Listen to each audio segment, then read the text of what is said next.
நடிகர் விஜயின் தாவேக கட்சிக்கு விசில் சின்னம் கிடைத்திருக்கு. தேர்தல் ஆணையமும் தாவேக கேட்டபடியே விசில் சின்னத்தை வழங்கியிருக்கு. மாமல்லபுரத்தில் நடந்த செயற்குழு கூட்டத்தில் பங்கேற்ற நிர்வாகிகள் பலரும் உற்சாகத்துடன் விசில் சின்னத்துடன் தான் பங்கேற்றனர். அரங்கத்தினுள் விசில் சத்தம் கேட்டபடியே தான் இருந்தது. அதுபோல தாவேகாவின் கட்சி கொடியின் நிறமான மஞ்சள், சிவப்பு ஆகிய நிறங்களில் விசிலை தயார் செய்யவும் பல நிர்வாகிகள் ஆர்டர் கொடுத்து விட்டனர்.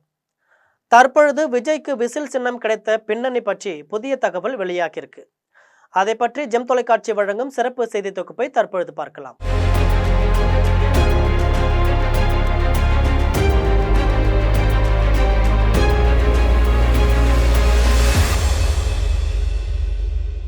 தமிழக வெற்றி கழகத்திற்கு விசில் சின்னத்தை ஒதுக்கி அதற்கான அறிவிப்பை ஜனவரி 22ஆம் தேதி வெளியிட்டிருக்கு. இந்த தேர்தலுக்கு மட்டும்தான் இந்த சின்னம். இந்தியாவில் பதிவு செய்யப்பட்ட அங்கீகரிக்கப்பட்ட அரசியல் கட்சிகளுக்கு நிரந்தரமாக ஒரு சின்னம் ஒதுக்கீடு செய்யப்படும். அந்த சின்னம் வேறு கட்சிகளுக்கு ஒதுக்கீடு செய்யப்பட மாட்டாது. பதிவு செய்யப்பட்டு அங்கீகரிக்கப்படாத அரசியல் கட்சிகள் பொதுவான சின்னத்தை பெற சில நிபந்தனைகளை பூர்த்தி செய்ய வேண்டும்.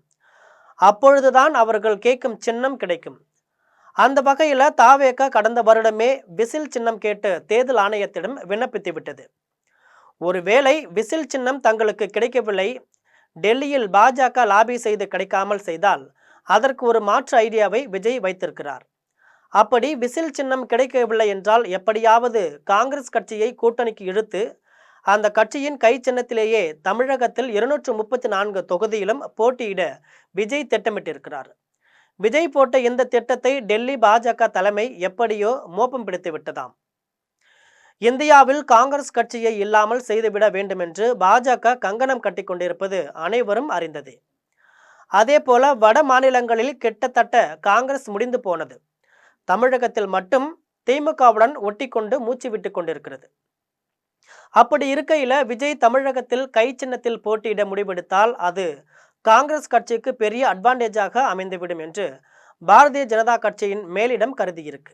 இதையடுத்து சத்தமில்லாமல் விசில் சின்னத்தை விஜய் கட்சிக்கு தேர்தல் ஆணையம் ஒதுக்கியுள்ளதாக தகவல் வெளியாகியிருக்கு.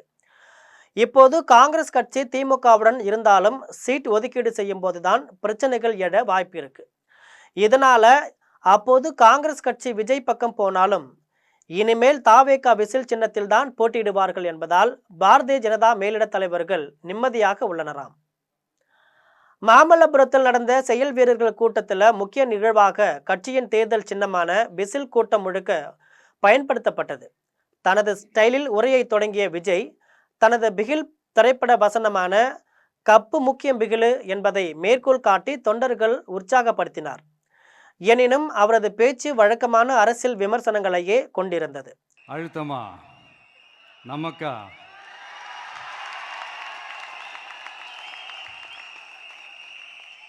இந்த அழுத்தத்துக்கெல்லாம் அடங்கி போற ஆளா இந்த ஆளு? இந்த மூஞ்சா பார்த்தா அப்படியே தெரியுது உங்களுக்கு?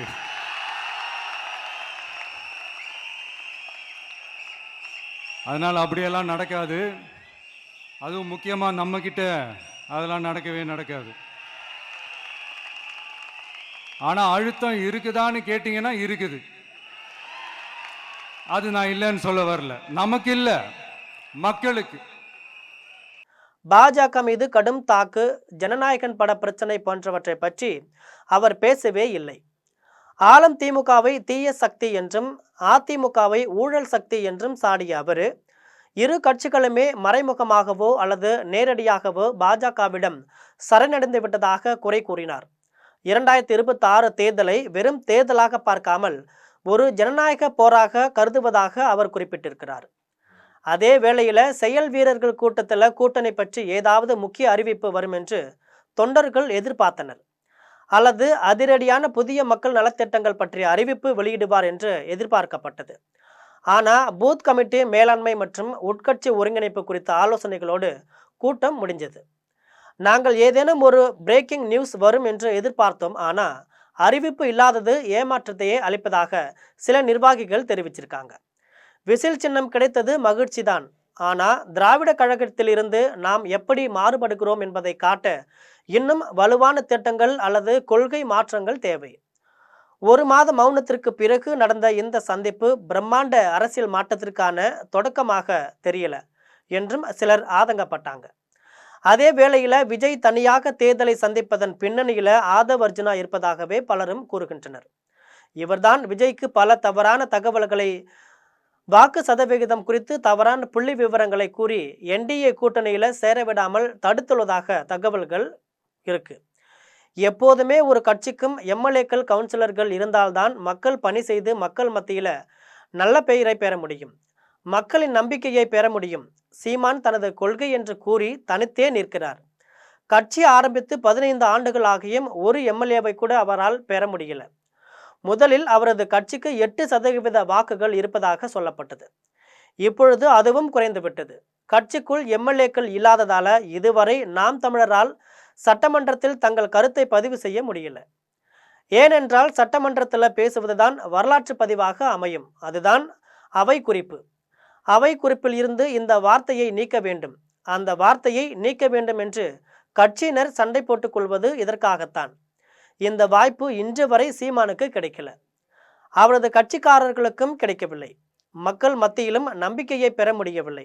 எனவே இந்த சட்டமன்ற தேர்தலில் விஜய் என்டிஏவுடன் கூட்டணி வைத்து 40 எம்எல்ஏக்கள் பெற்றால் மக்கள் பணி செய்ய வாய்ப்பாக அமைந்திருக்கும். மக்கள் மத்தியில் பணிபுரியவும் வாய்ப்பு கிடைக்கும். அடுத்த மாநகராட்சி தேர்தலில் 2 மேயர் பதவியை கேட்டு வாங்கலாம், ஏராளமான நகராட்சிகளை கேட்டு வாங்கலாம். தமிழகம் முழுவதும் ஆயிரக்கணக்கான கவுன்சிலர்களை பெற முடியும். இப்படி படிப்படியாக வெற்றி பெற்று மக்கள் மத்தியில் பணியாற்றிவிட்டு அடுத்த சட்டமன்ற தேர்தலில் தனியாக நின்று கூட வெற்றி பெறலாம். ஆனால் அதற்கு வழியில்லாமல் இந்த தேர்தலில் தனித்து நின்றால் 4 எம்எல்ஏக்களை தாவேக பெறுவதே பெரும் சிரமம்தான் என்று அரசியல் நிபுணர்கள் கூறுகிறார்கள். இது போன்ற செய்திகளை தெரிந்து கொள்ள தொடர்ந்து ஜெம் தொலைக்காட்சியுடன் இணைந்திருங்கள். நன்றி, வணக்கம்.